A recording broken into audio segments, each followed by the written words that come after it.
इस वक्फ कानून पर बहुत ज़्यादा राजनीति हुई और मुसलमानों को खास तौर पर विपक्ष ने गुमराह किया।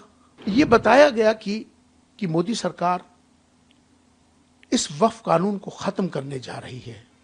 तरह तरह के इस तरह की गुमराहकुन बातें करके लोगों को बरगलाया गया, देश के माहौल को खराब किया गया। सरकार की मंशा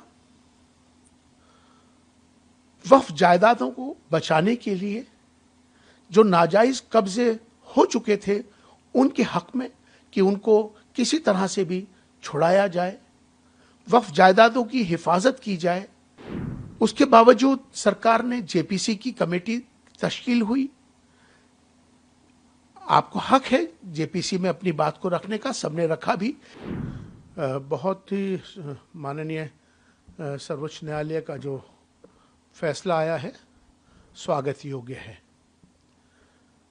जिस तरह से सर्वोच्च न्यायालय ने अपना हक अदा किया, सरकार को भी खुश किया है और पटिशनर्स मुसलमानों को भी खुश किया है। दोनों के पक्ष में ये फैसला है।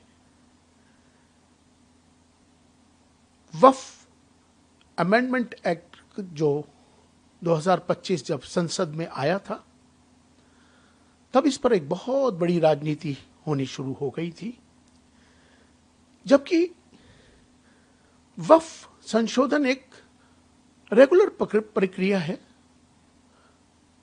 समय अनुसार होती आती है। पहले भी अमेंडमेंट होते आए हैं, अब भी होती आई थी,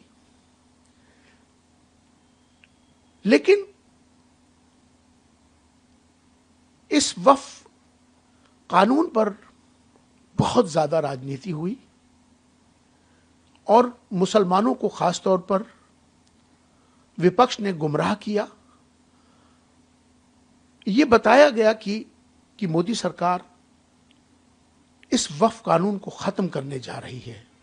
तरह तरह के इस तरह की गुमराहकुन बातें करके लोगों को बरगलाया गया, देश के माहौल को खराब किया गया। जबकि सरकार की मंशा वक्फ जायदादों को बचाने के लिए जो नाजायज कब्जे हो चुके थे उनके हक में कि उनको किसी तरह से भी छुड़ाया जाए, वक्फ जायदादों की हिफाजत की जाए, उसके अंदर पारदर्शिता लाई जाए, उसको सेंट्रलाइज किया जाए। वक्फ की जायदादों को बचाने का सरकार का एक मकसद था, लेकिन विपक्ष ने विरोध कर कर, लोगों को गुमराह कर कर इस वक्फ नए एक्ट में लोगों को गुमराह करके देश के माहौल को खराब किया गया। उसके बावजूद सरकार ने जेपीसी की कमेटी तश्कील हुई।